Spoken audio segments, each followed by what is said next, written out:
22 नवंबर 1880।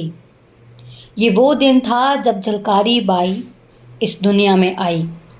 उनका जन्म झांसी के निकट भोजला गांव में सदोबा सिंह और जमुना देवी के घर हुआ था। अपने माता पिता की इकलौती संतान, उनके पिता को उनकी परवरिश माता पिता दोनों के रूप में करनी पड़ी थी।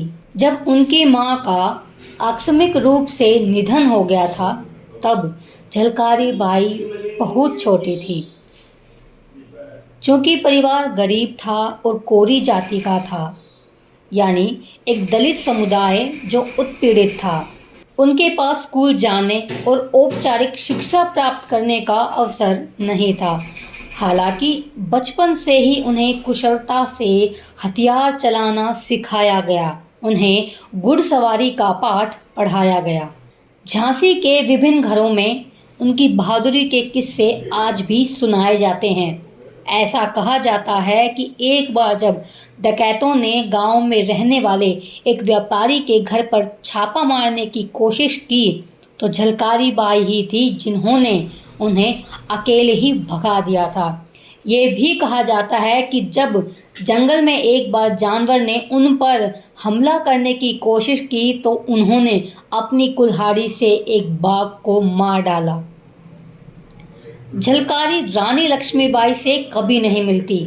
यदि रानी की सेना में एक सैनिक पूरन सिंह से उनकी सगाई नहीं हुई होती। जी हाँ, महान क्षमता के एक सैनिक के रूप में कहा जाता है। उनके कौशल को दरबार में जनरलों द्वारा जल्दी से पहचाना जाता था और यह भी इसी समय के आसपास था कि झलकारी बाई और योद्धा रानी के बीच घातक मुलाकात होगी।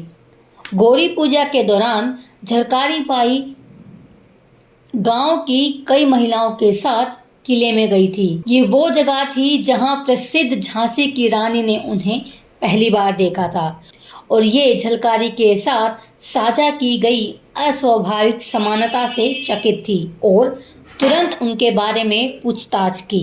जब रानी को झलकारी के बहादुर कामों के बारे में बताया गया, तो उन्हें तुरंत सेना की महिला शाखा में शामिल कर लिया गया। यहाँ उन्हें तोपों को चलाने और प्रज्वलित करने का प्रशिक्षण दिया गया, क्योंकि सेना ब्रिटिश आक्रमण की तैयारी कर रही थी। 1857 की लड़ाई में भारत में किंवदंतियों का सम्मान है। ये 10 मई 1857 को मेरठ में सिपाहियों के विद्रोह के साथ शुरू हुआ और इन्होंने उत्तर और मध्य भारत में कई विद्रोहों को जन्म दिया। स्वतंत्रता का पहला युद्ध माना जाता है। झांसी ने विद्रोह में महत्वपूर्ण भूमिका निभाई और रानी लक्ष्मीबाई उन नेताओं में से थीं जिन्होंने ब्रिटिश सेना को संभाला था। स्ट्रेटनर ने एक बार और सभी के लिए विद्रोह को समाप्त करने के लिए झांसी पर हमला किया था। जैसा कि इतिहास की किताबों में अच्छी तरह से प्रलेखित किया गया है कि बहादुर रानी ने अपने किले में केवल 4000 की सेना के साथ ब्रिटिश सेना का मुकाबला किया। वो लंबे समय तक किले पर टिकी रह सकती थी, लेकिन उन्हें उसके ही एक कमांडर ने धोखा दिया, जिससे उनकी हार आसान हो गई। अपने सेनापतियों द्वारा तुरंत भागने की सलाह दी गई। लक्ष्मीबाई चुपचाप घोड़े पर सवार होकर झांसी से खिसक गई। तभी झलकारी बाई हरकत में आई। जिस तरह के खतरे में वह खुद को डाल रही थी, उसके बारे में 2 बार सोचने के बिना उन्होंने खुद को रानी के रूप में प्रच्छन्न किया और युद्ध के मैदान में वापस चली गई। सेना की कमान संभाली और सीधे जनरल रोज के शिविर तक चली गई। वहां पहुंचने पर उन्होंने जोर से चिल्लाया कि वे खुद जनरल से मिलना चाहती हैं। रानी के समान होने को देखते हुए इन्होंने ब्रिटिश सेना को प्रभावी रूप से भ्रमित कर दिया, जो कथित तौर पर कम से कम 1 दिन के लिए उनके कृत्य में शामिल हो गई। बुंदेलखंड की किंवदंती के अनुसार जब जनरल ने उनसे पूछा कि उसे क्या सज़ा दी जाए, तो उन्होंने उसे आंखों में देखा तो उन्हें फांसी देने के लिए कहा गया।